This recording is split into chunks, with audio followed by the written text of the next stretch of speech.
بسم اللہ الرحمن الرحیم۔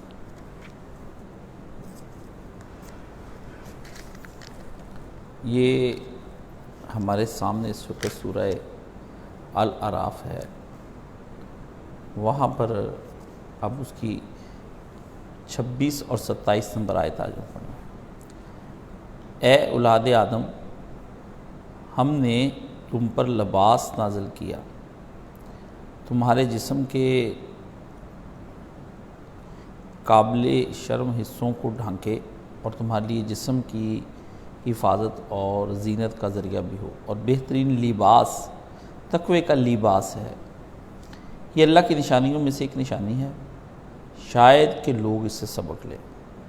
اے بنی آدم، ایسا نہ ہو کہ شیطان تمہیں پھر اسی طرح فتنے میں مبتلا کر دے جس طرح اس نے تمہارے والدین کو جنت سے نکلوایا اور ان کے لباس ان پر سے اتروا دیے تھے، تاکہ ان کی شرمگاہیں ایک دوسرے کے سامنے کھول لے، اور اس کے ساتھی تمہیں ایسی جگہ سے دیکھتے ہیں جہاں سے تم انہیں نہیں دیکھ سکتے۔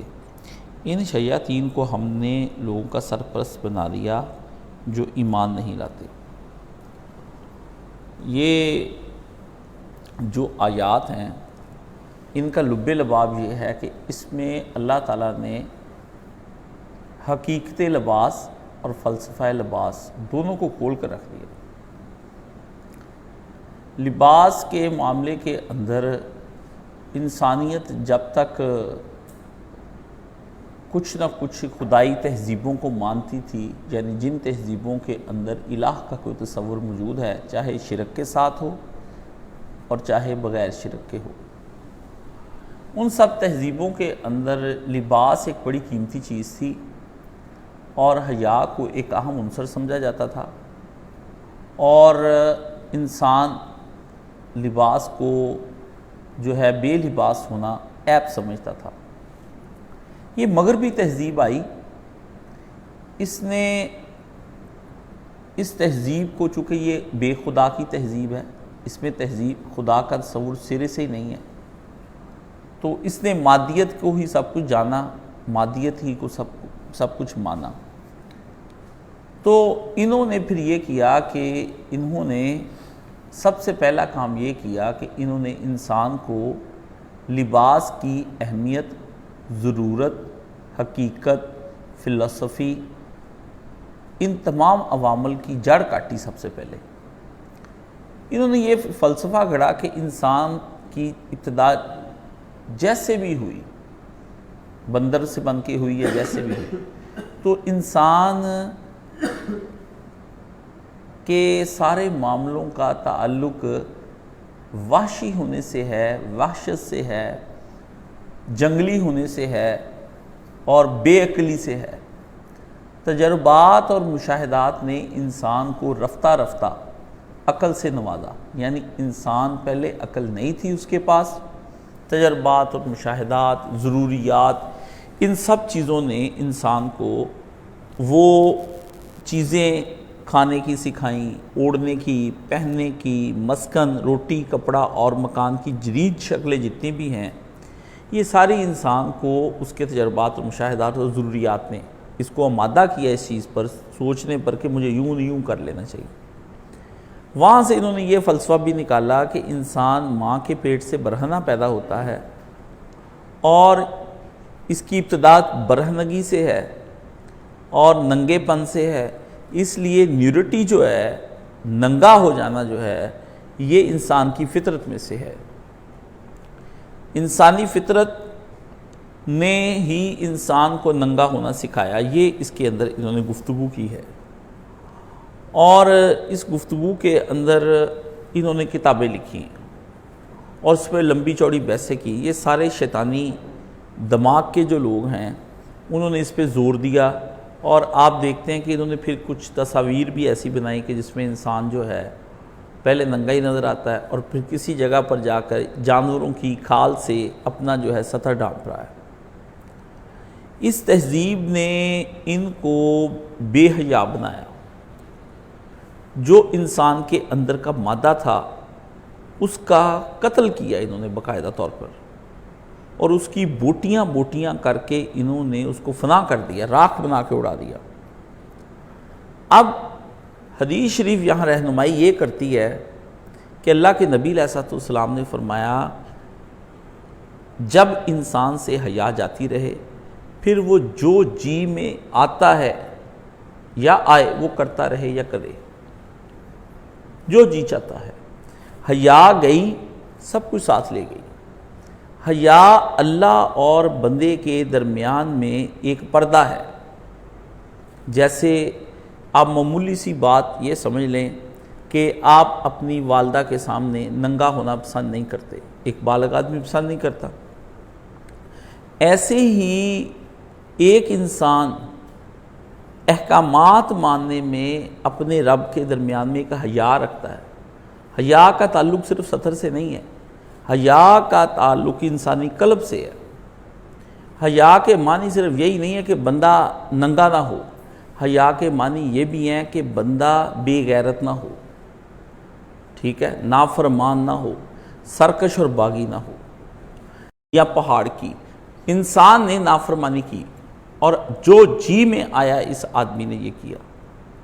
یہاں پر ان آیات کے اندر اللہ رب العزت نے لباس کے مسئلے کو ڈسکس کیا کہ لباس پہلی چیز تھی، کیونکہ جنت میں جو پہلی سزا ملی ہے آدم کو دنیا میں اللہ کے احکامات توڑنے کی، وہ اس پر اس کے سطر کا کھل جانا تھا، اس کا کوٹ مارشل ہو جانا تھا۔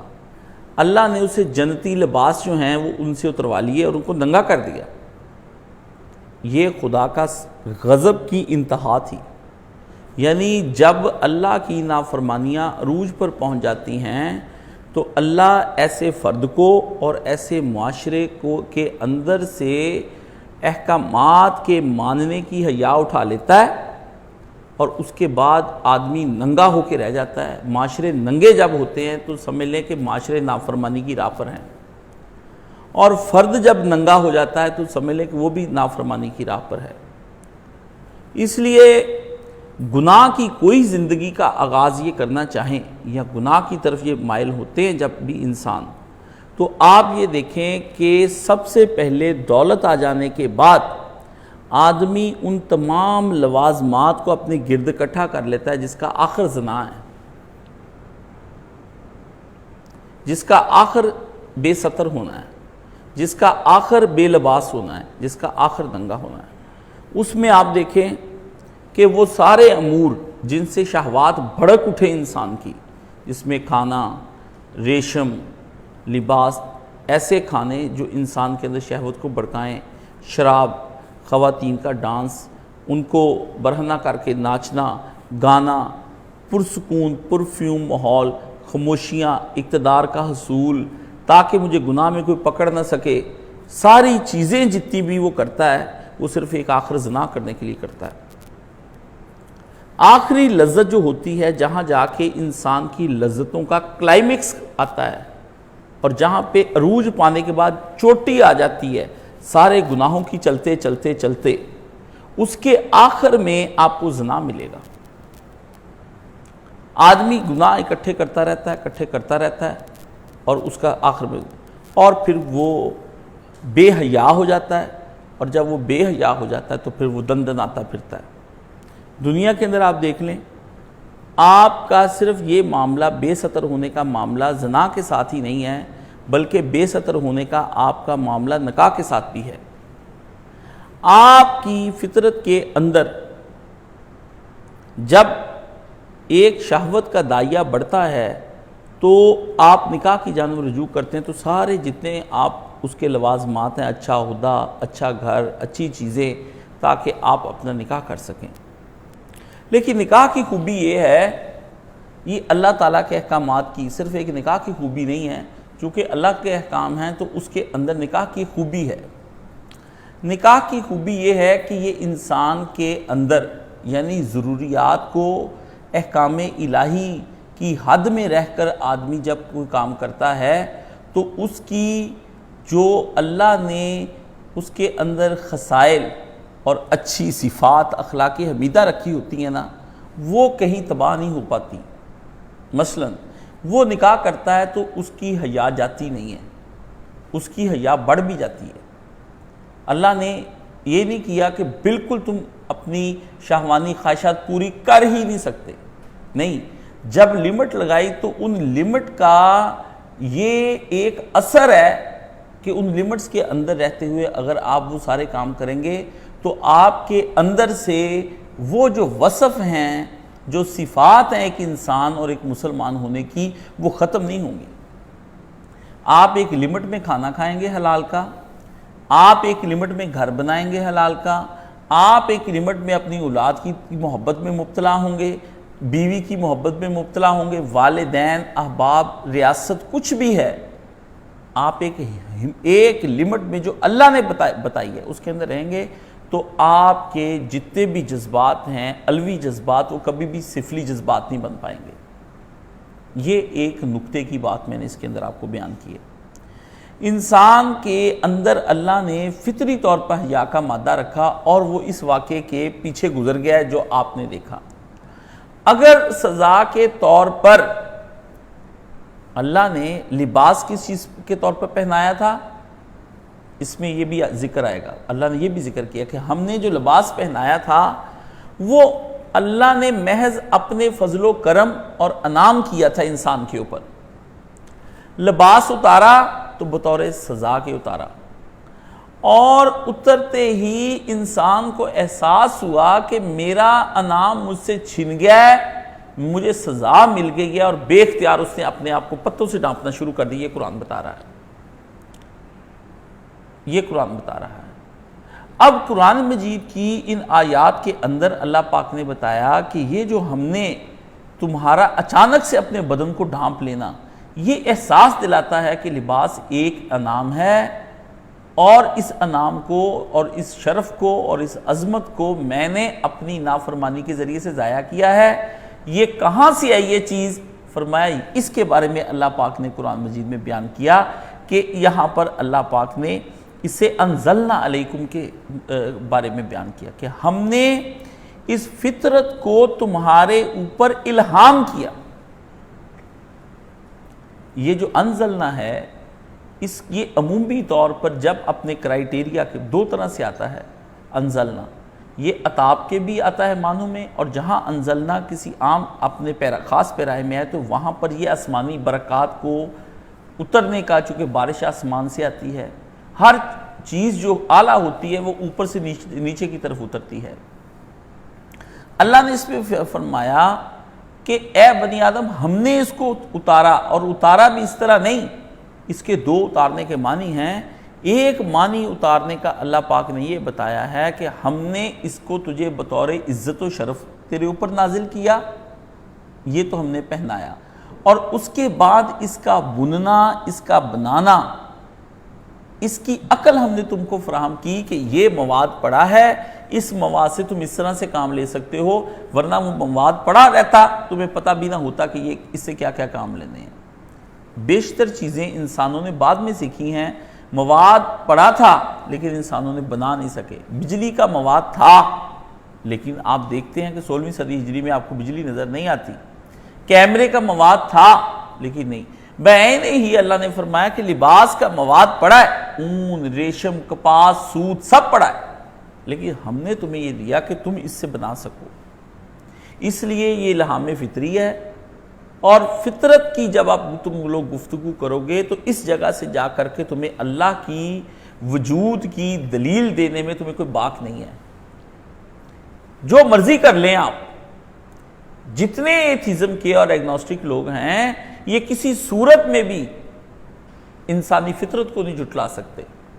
فطرت ایک ایسی چیز ہے، اور اس موضوع پر اگر کوئی آدمی گفتگو کرے کھل کر تو وہ ان کے سامنے بٹھائے، اگر وہ پڑھے لکھے ہوئے، ایک انگریز ہوا ہے اسپینسر اس کا نام ہے، اور ویسٹر بلاک بھی ایک ہوا ہے، دو یہ ایسے ہیں جنہوں نے لباس کو فطرت میں مانا ہے۔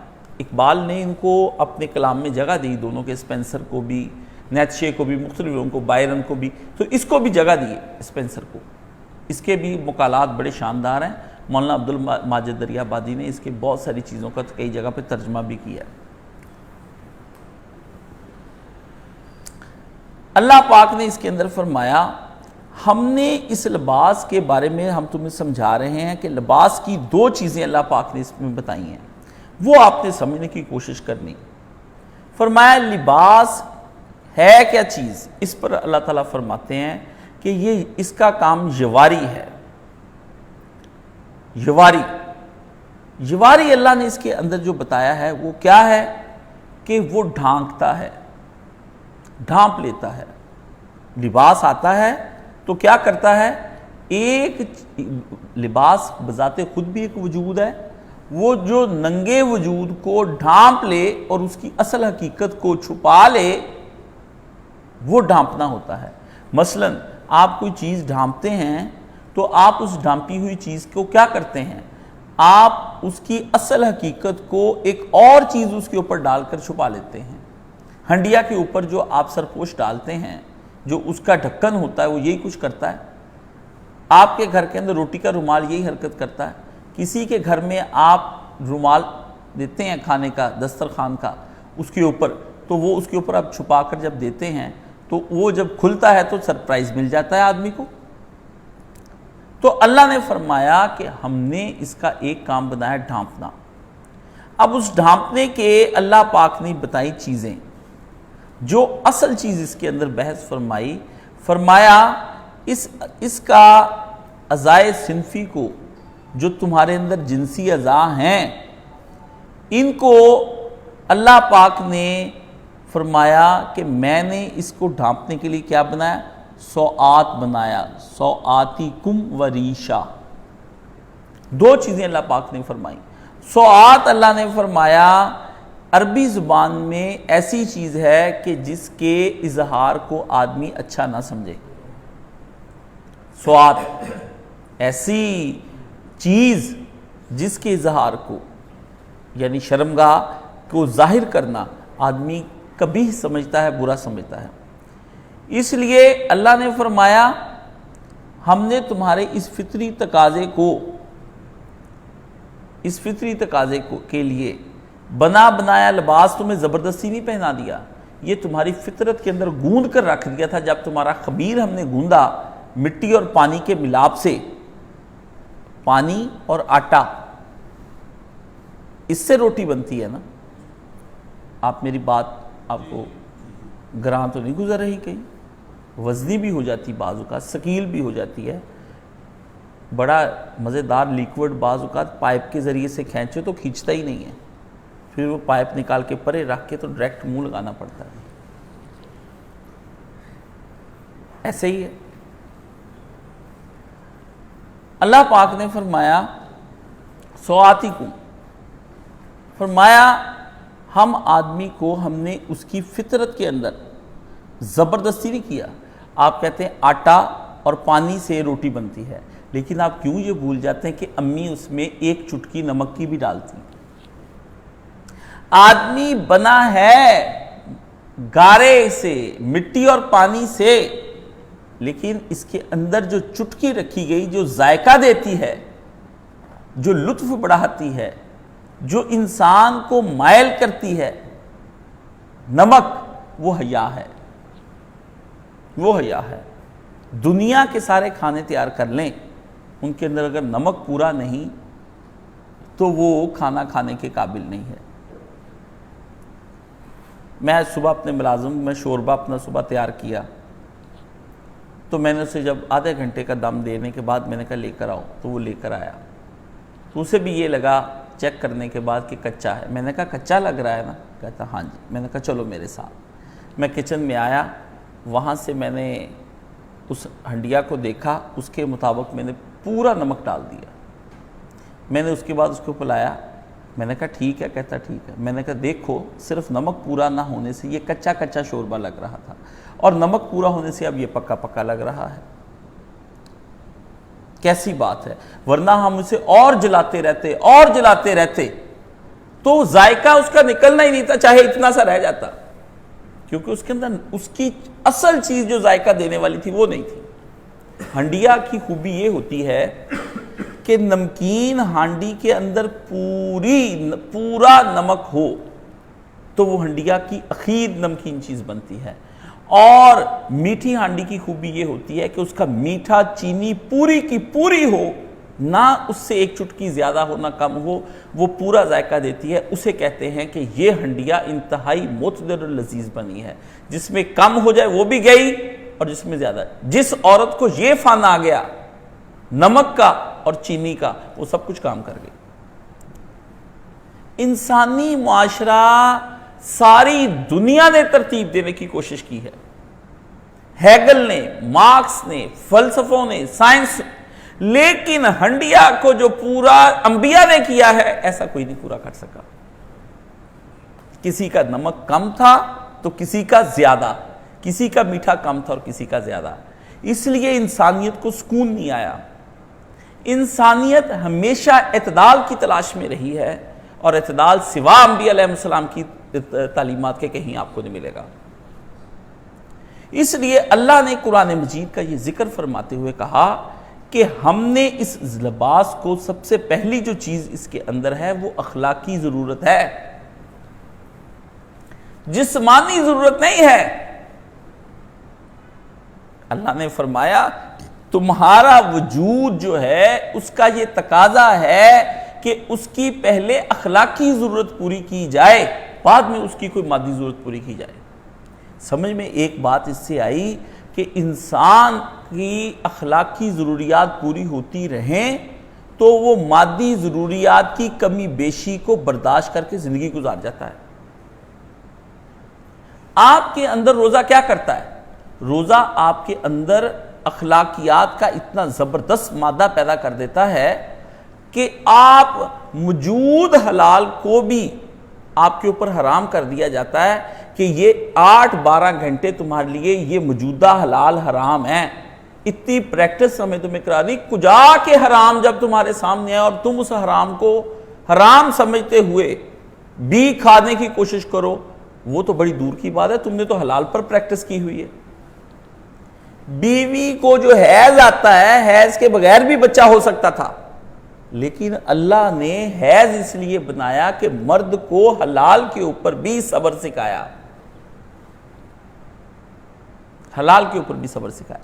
یہ ہے حلال پر صبر کرنے والے پھر حرام پر بھی صبر کر جاتے ہیں، اور جو حلال پر بھی بے صبرے ہو جاتے ہیں وہ پھر کبھی زندگی میں. اور معاشرہ اس وقت حلال پر بے صبرا ہے. حلال پر دیکھیں ضروریات والا رزق مل رہا ہے، لیکن ضروریات سے زیادہ لینا اس کے لیے جانوروں کی طرح دن رات کام کر رہا ہے، جس کی وجہ سے معاشرے کی تباہی ہو گئی ہے. اللہ نے فرمایا کہ ہم نے جو کچھ بھی چیز اے ابن آدم تم کو دی، ہم نے اس چیز میں پہلی چیز جو مقدم رکھی وہ تیری اخلاقی ضرورت ہے، کیونکہ تو ایک چیز صرف جسم کا مرکب نہیں ہے، تو روح بھی تیرے اندر ہے. پہلے تیری روح کا سامان ہونا چاہیے. تو یہاں پر اللہ تعالیٰ نے کہا کہ ہم نے سوآت کیا آدمی کے ساتھ. اس کی پہلی چیز کیا ہم نے اس کی بنائی؟ سوآت بنائی. اللہ نے فرمایا لباس کا اولین مقصد فرمایا کہ ستر پوشی ہم نے بنائی آدم، اور اس ستر پوشی کے اندر اللہ پاک نے فرمایا ہم نے فطرت کے سارے تقاضے پورے کیے، لیکن اس سوآت کی طبعی ضرورت جو ہے وہ تھی ریش، مادیت. اس کو اللہ نے مؤخر رکھا. ریش کیا ہوتی ہے؟ ریش کہتے ہیں چڑیوں کے پروں کے لیے بھی یہ آتا ہے. چڑیوں کے جو پر ہوتے ہیں نا، ہمیں بھی جو داڑھی ریش ہم رکھتے، داڑھی باریش ہیں، یہ چڑیوں کے پروں کے لیے استعمال ہوتا ہے، کیونکہ وہ دیکھا ہے آپ نے ان کے پر جو بنے ہوتے ہیں ان کو وہ چھوٹے چھوٹے لگے ہوتے ہیں، ایک تو درمیان میں وہ ہوتا ہے پھر بعد میں اس کے، تو یہ اس کے لیے فرمایا ریشن. ہم نے اس کی طبعی ضرورت کو رکھا دوسرے مقام پر. پہلے رکھی اخلاقی ضرورت. فرمایا اس کے اندر اصل جو ریش ہوتا ہے وہ جسم کی آرائش بھی آ جاتی ہے اور موسمی اثرات سے بدن محفوظ بھی ہو جاتا ہے.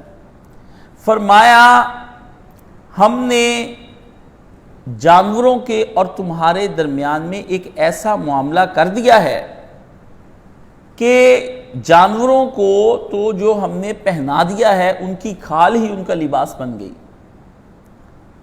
اور ان کے جو صنفی اعضاء تھے ہم نے ان کی ایسے طریقے سے ان کو کر دیا ہے کہ انہیں اپنے اوپر کسی اور لباس کی ضرورت محسوس نہیں ہوتی، لیکن ہم نے تمہارے اور جانوروں کے درمیان کے اندر ایک فرق رکھا کہ وہ فیل نہیں کرتے۔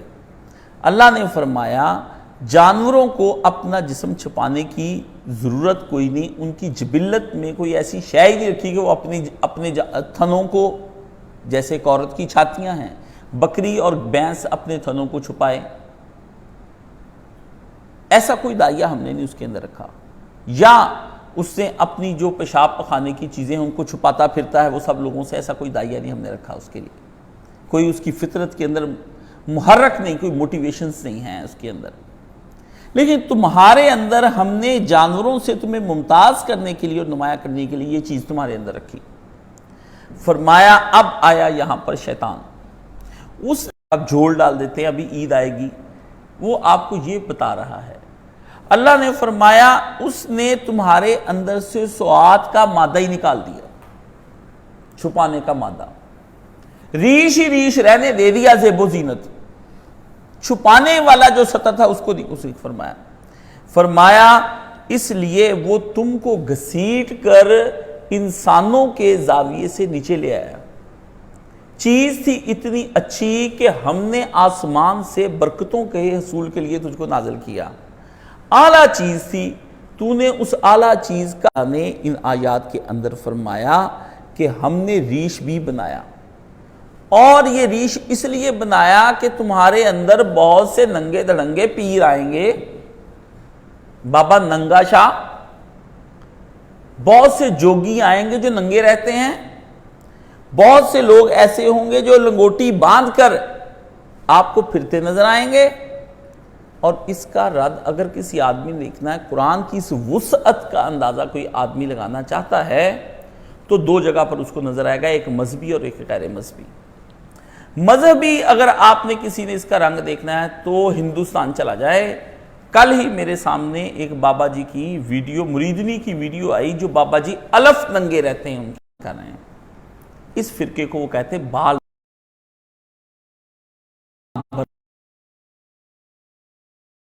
کئی سو سالوں سے ان کے ہاں چلا آ رہا ہے، ایک آشرم، ایک خانقاہ ان کی بنی ہوئی ہے جہاں پر وہ سب ننگے سوتے ہیں۔ آپ کے ہاں بھی ایک جگہ ایسی ہی ہے ایک بابا جی کی، مجھ سے میں اس لیے نہیں بتاتا کہ کہیں کسی کو میرے بتانے سے رغبت حاصل نہ ہو جائے، کیونکہ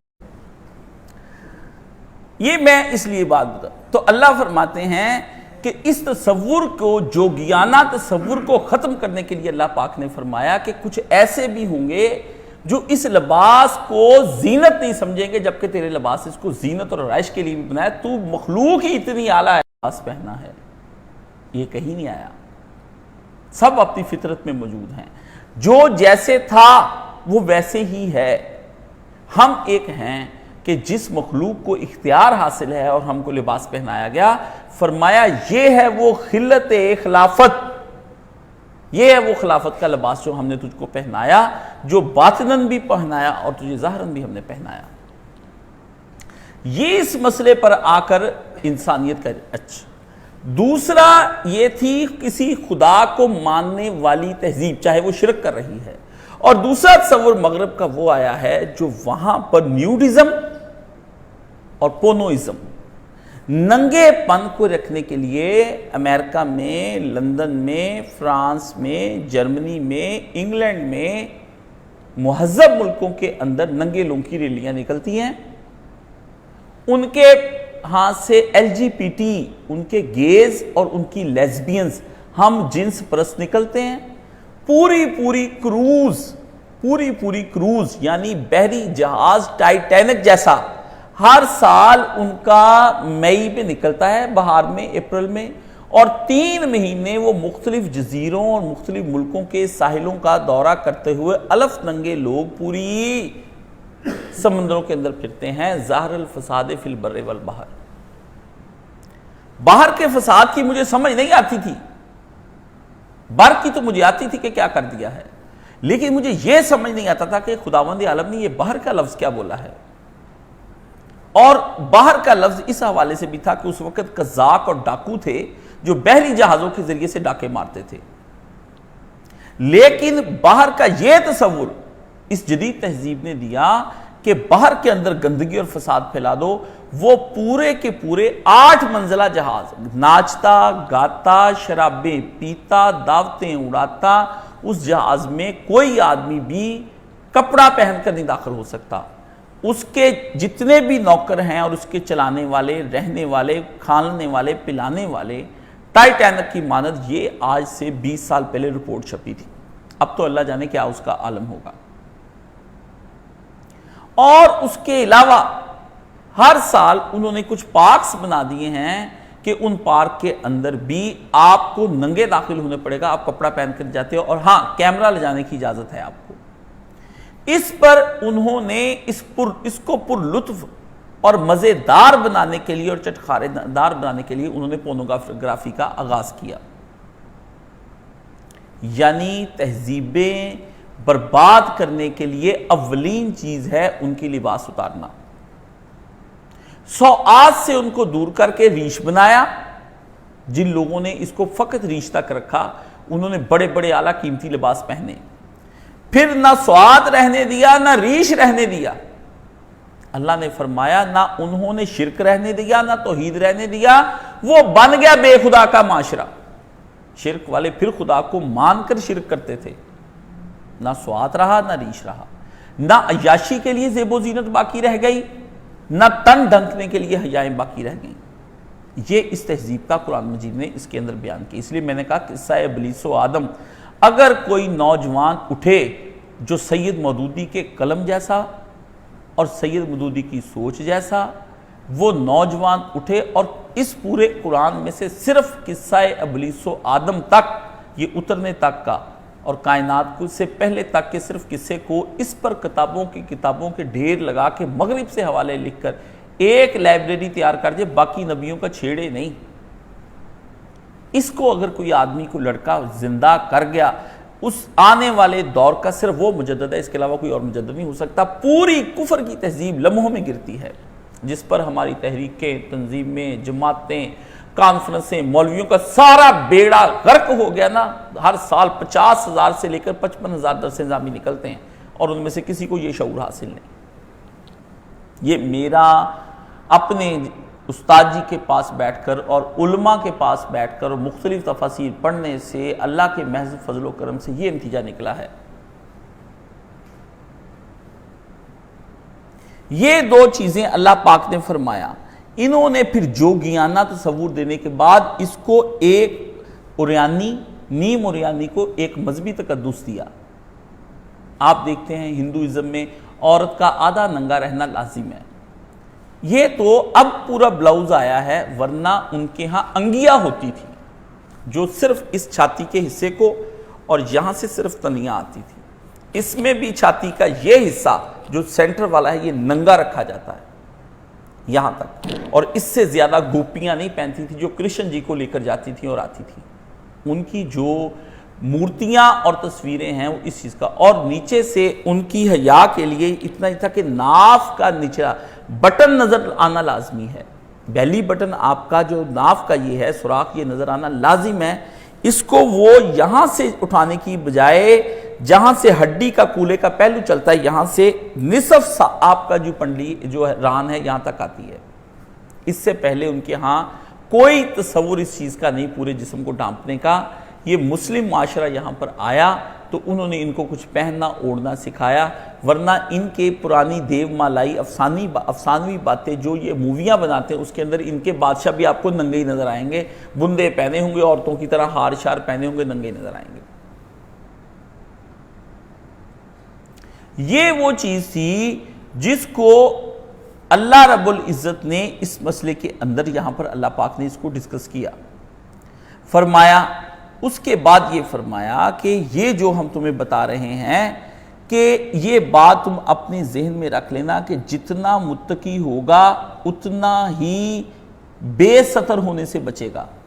یہ بات اللہ تعالیٰ نے اس کے اندر بتائی ہے، فرمایا جتنا متقی ہوگا۔ کیوں؟ وَلِبَاسُ التَّقْوَىٰ، اللہ نے پہلے ظاہری لباس کے بارے میں بتانے کے بعد فرمایا اس لباس کے پہننے کی پہلی چیز یہ ہوگی کہ اگر تم نے اس کو حقیقی معنوں میں پہنا تو یہی لباس تمہارا جا کر تمہارے اندر کا تقوی کا لباس کی شکل اختیار کر جائے گا۔ جو قومیں ظاہری طور پر بھی ان لباسوں کو صحیح طریقے سے شریعت کے مطابق اور ان کے قوانین کے مطابق نہیں پہنتی، فرمایا ان کے اندر جو تن نہیں ڈھانپ سکیں وہ روح کو کس طرح ڈھانپ سکیں گی۔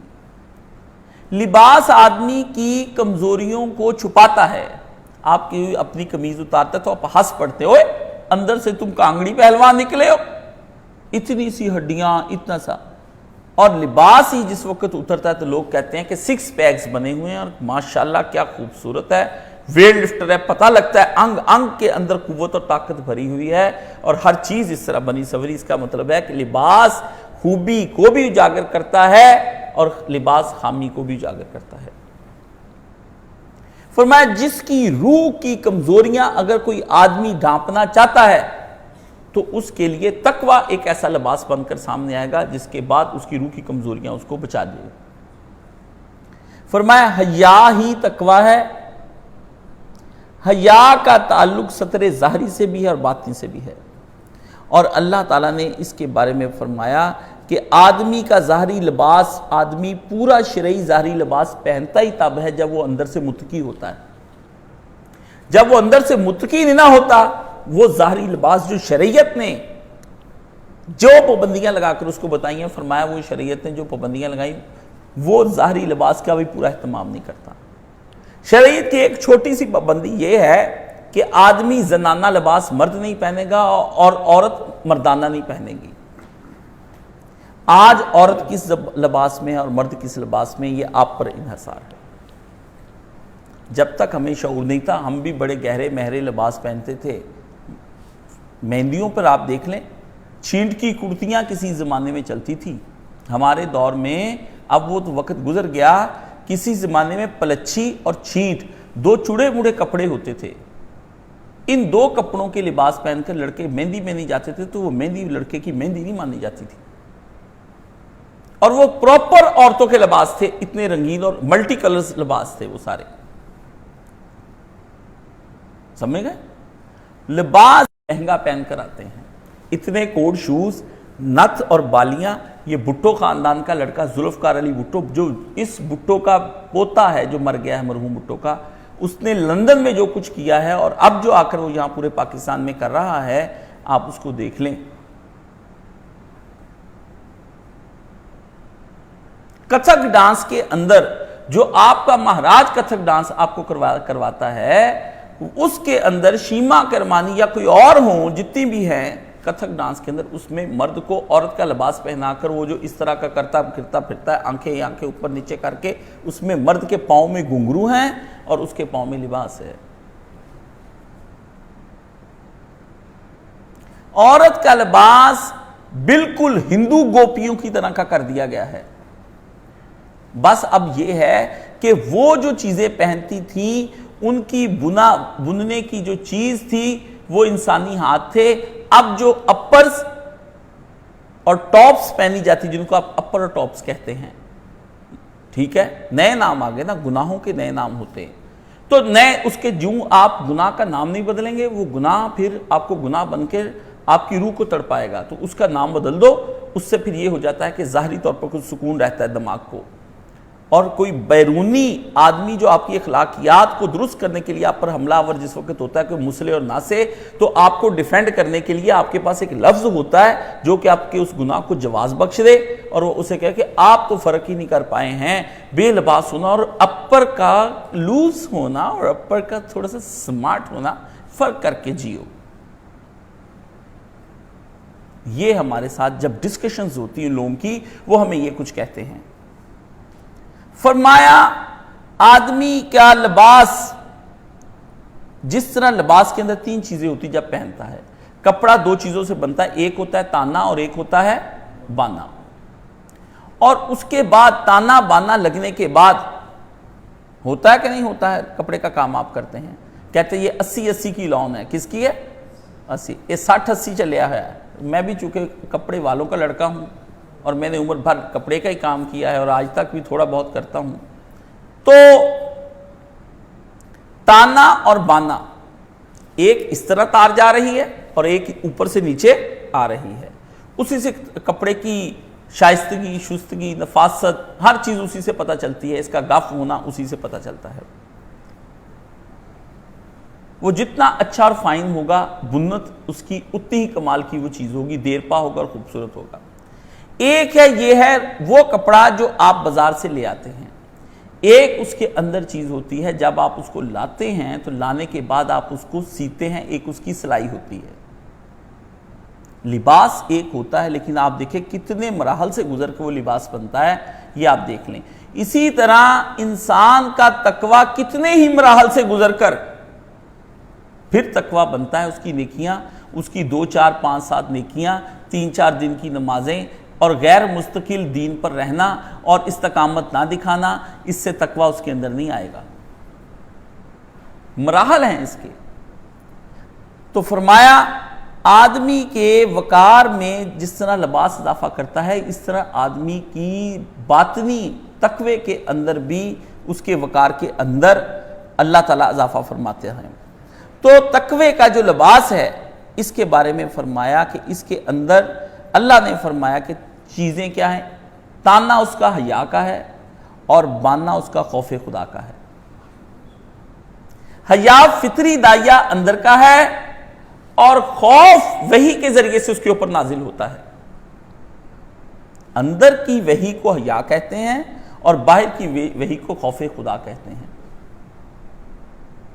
دونوں جب مل جاتی ہیں تو ان دونوں کے ملنے سے انسان کے اندر ایک چیز جنم لیتی ہے، وہ ہے احساس ابدیت، بندہ بن جانے کا نام۔ اندر کا تقوی اور باہر کی وحی دونوں مل کے انسان کو مجبور کر دیتی ہیں کہ وہ اللہ کے ہر حکم کے سامنے بلا چون و چراں سر جھکا دے، اور کہیں جھکا دے اور کہیں کٹوا دے۔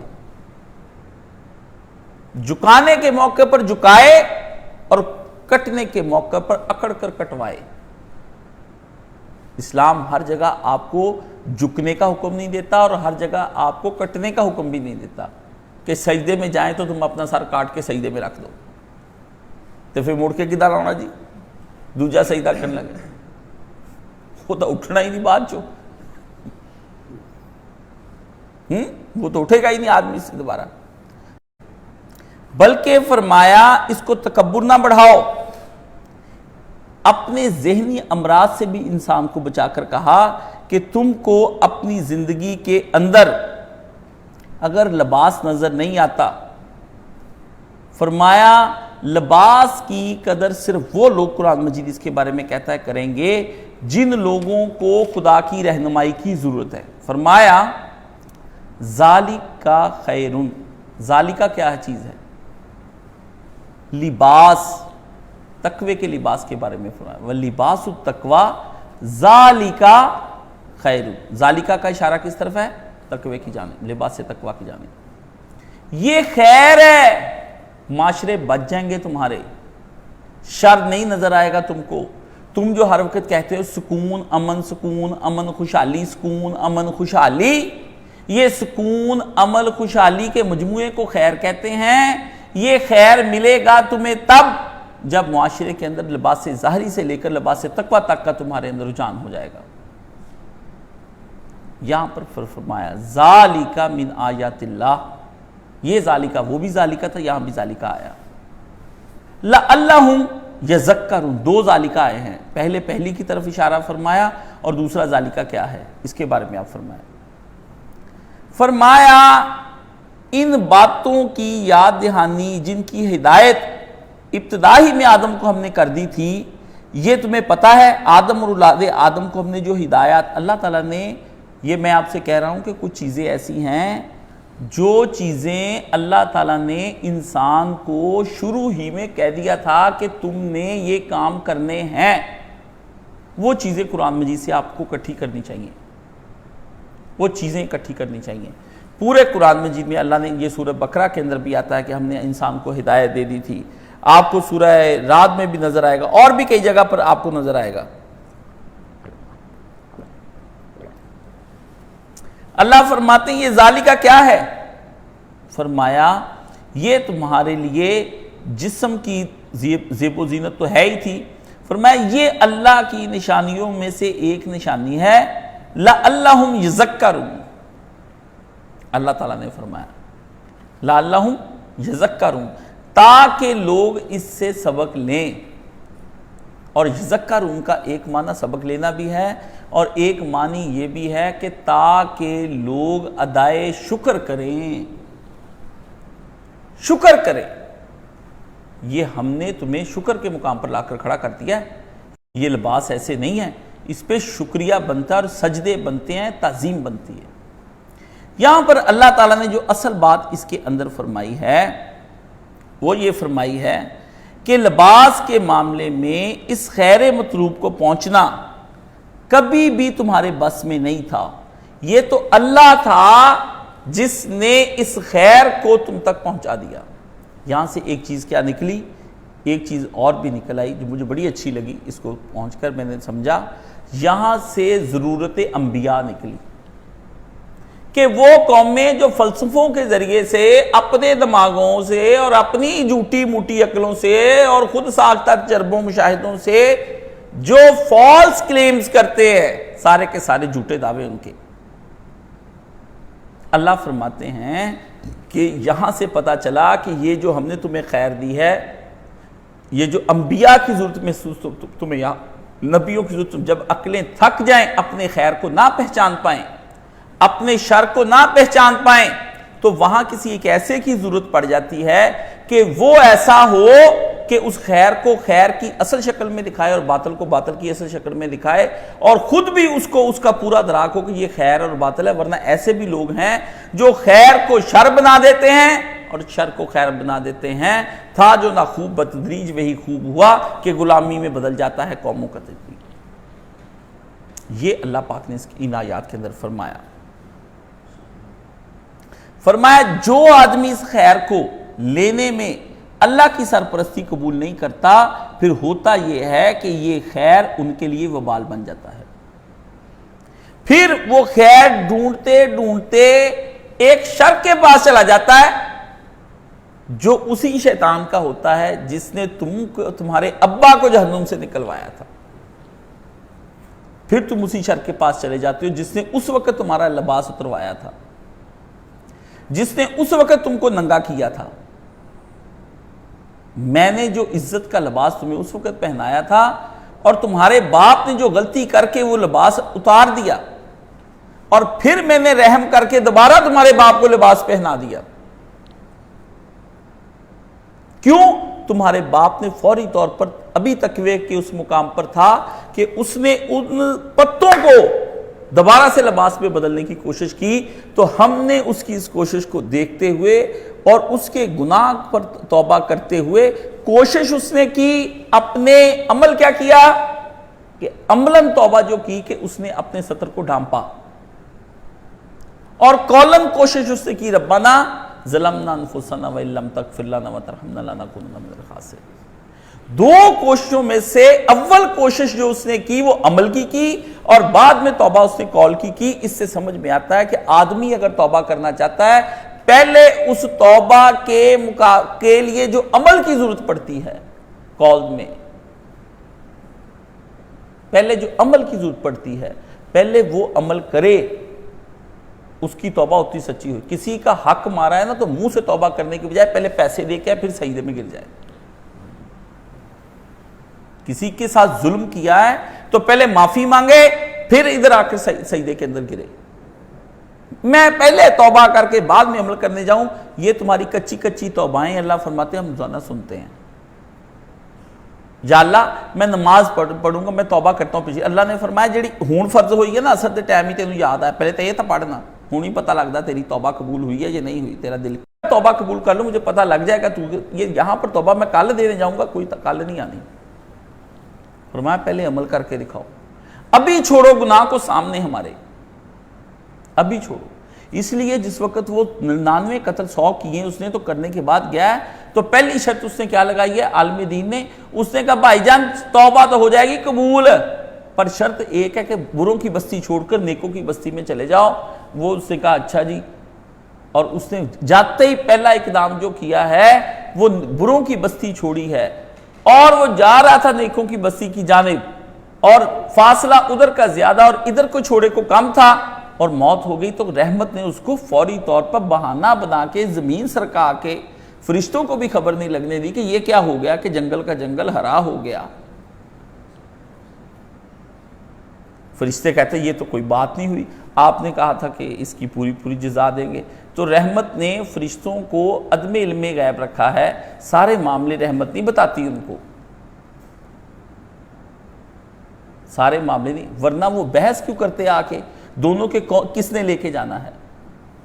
جن کی ڈیوٹیاں تھیں وہ اپنے احکامات کے مطابق پہنچ گئے، ان کو جو علم تھا ان کے علم کے مطابق یہ دوزخی تھا، اور ان کو جو علم تھا ان کے مقابلے میں جنتی تھا۔ دونوں کو جو ظاہری ان کا پہلے سے ان کیا نکلے ہوئے تھے رولز اینڈ ریگولیشنز جو جاری ہوئے تھے، انہوں نے اس کے مطابق دیکھا کہ اس کے مطابق ایس او پیز کے مطابق تو یہ ایسا ہے، وہ کہتا ہے ایس او پیز کے مطابق ایسا، جو پہلے سے ان کے احکامات جاری ہوئے ہیں۔ اب رحمت ساری باتیں نہیں کھولتی، رحمت اگر ساری کھولے تو وہ پھر کہیں گے لو جی ہم نے آپ سے پہلے کہا تھا یہ فساد مچاتے رہے ہیں۔ رحمت نے کہا تمہارا اس میں دخل کوئی نہیں ہے، یہ میرا ہے، اس لیے فرشتوں کو یا جبریل یا میکائیل کہنے سے کوئی فائدہ نہیں ہونا۔ اعلیٰ حضرت جو لکھتے ہیں نا جگہ جگہ پہ اپنے تویزوں کے اندر، یہ رد ان کا ہو گیا جو فرشتوں سے دعائیں مانگتے ہیں۔ فرمایا یہ ہم نے ان کے اوپر لگا دیا، وہ خیر کی بجائے شر میں مبتلا ہو جانے کا اندیشہ ہے۔ اور پھر فرمایا کہ تم اس لباس کو ایسا دیکھو کہ اس کی لباس خدا کی نشانیوں میں سے ایک نشانی ہے، اور اس نشانی کو پوری دنیا میں تم دیکھو گے تو تمہیں اللہ کا محض فضل و کرم نظر اس کے اندر آئے گا، اس کی حقیقت پر غور کرو گے، ہر طرف پھیلا ہوا ہے۔ فرمایا تم اس نشانی اتنی زبردست ہے کہ ذرا غور کرنے سے تمہیں پتہ چل جائے گا کہ اگر میری امی ننگی رہتی میرے سامنے تو کیا صورتحال ہوتی، اور میری بہن میرے سامنے ننگی رہتی تو کیا ہوتا، میری بیٹی میرے سامنے ننگی آیا کرتی تو کیا ہوتا، میرا ابا میرا بھائی ننگا سامنے آتا تو کیا ہوتا۔ ادھر سے فطری حیا جو ضمیر میں تھی اندر گندی ہوئی تھی وہ تنگ کرتی، ادھر سے باہر سے اس کی کوئی ضرورت پوری کرنے کے لیے، فطری حیا کی ضرورت پوری کرنے کے لیے کوئی چیز نہ ہوتی، یعنی ادھر سے بھوک زوروں پر ہوتی، ادھر کھانے کو کچھ نہ ہوتا، تو کتنی تباہی مچ جاتی، تم لوگ کیا کرتے، پریشانی کے عالم میں ہوتے۔ تیرے رب نے ادھر حیائیں رکھ دی، ادھر لباس رکھ دیا، تیرے دل کی ضرورتوں کو پورا کیا کہ اب تو اطمینان سے زندگی گزار سکتا ہے۔ یہ اللہ تعالیٰ نے اس کے اندر بیان فرمایا۔ یہ وہ اصل چیز ہے جو اللہ پاک نے ان آیات کے اندر بیان کی ہے، اور میں یہ اس پہ سمجھتا ہوں یہ لباس کا جو فلسفہ ہے، اور اس پہ پھر مغربی لباس پہننا چاہیے کہ نہیں پہننا چاہیے، اور دوسری قوموں کا کون سا لباس پہننا چاہیے اور کیوں نہیں پہننا چاہیے، اور اس کے پہننے نہ پہننے سے کیا ہے، اور اسلام نے ہر ایک کو کہا ہے کہ اپنے مطابق لباس پہن لو، یہ سارے جھوٹے فلسفے ہیں۔ اس پہ پہننے نہ پہننے کے معاملے میں مولانا مودودی رحمۃ اللہ علیہ نے کسی زمانے میں بڑی زبردست بحث کی تھی جو تفہیمات میں ہے، جو مولانا کے مضامین چھپے ہیں، ضرورت لباس کے نام پر مولانا مودودی نے اس پہ بڑی بحث کی تھی کہ ٹائی پینٹ کوٹ جائز ناجائز کیوں ہیں کیوں نہیں، ان کے باہر اندر باہر سے ہمیں کیا سبق حاصل، مولانا کہ اس پہ تو بحث ہی نہیں ہے۔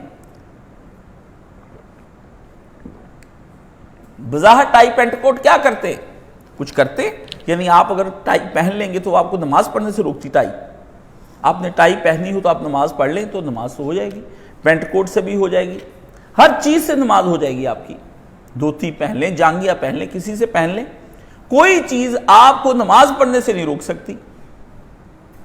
مولانا نے کہا کہ آخر کو یہ لباس پہننا ہی کیوں ہے، اس کے پس پردہ محرکات کیا ہیں، ہمیں اس کے جاننے کی ضرورت ہے۔ اس پر مولانا نے گفتگو کی کہ جب کوئی آدمی کسی قوم کا لباس پہنتا ہے تو وہ کس وجہ سے پہنتا ہے اور کس ضرورت کے تحت پہنتا ہے، آیا ضرورت تن پہنتا ہے، نظریہ تن پہنتا ہے، یہ دیکھا جائے گا۔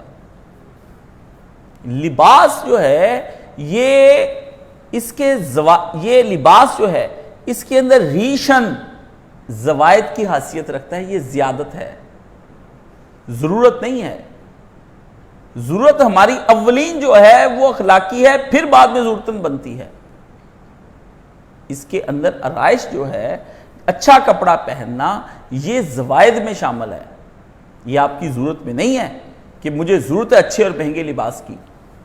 اس لیے نبی علیہ السلام کے مولانا طارق جمیل تو پتہ نہیں کیا جھوٹ بولتے ہیں، اللہ ان کو معاف فرما دے، نبی کی آدھی سے زیادہ سیرت مولانا طارق جمیل خراب کر کے جا رہے ہیں دنیا سے، توبہ ساری دنیا کو کروا رہے ہیں، اور اس کے بعد جو رہتی سہتی کسر ہے وہ بنا رہے ہیں۔ سوال جب آپ اپنی لوگوں کو بتائیں گے کہ میرے نبی نے 3,54,553 یمانی رومانی رومال کا ایک عبایا پہنا تھا، کیا باتیں کر رہے ہیں آپ؟ امت کو کس طرف لے کر جا رہے ہیں؟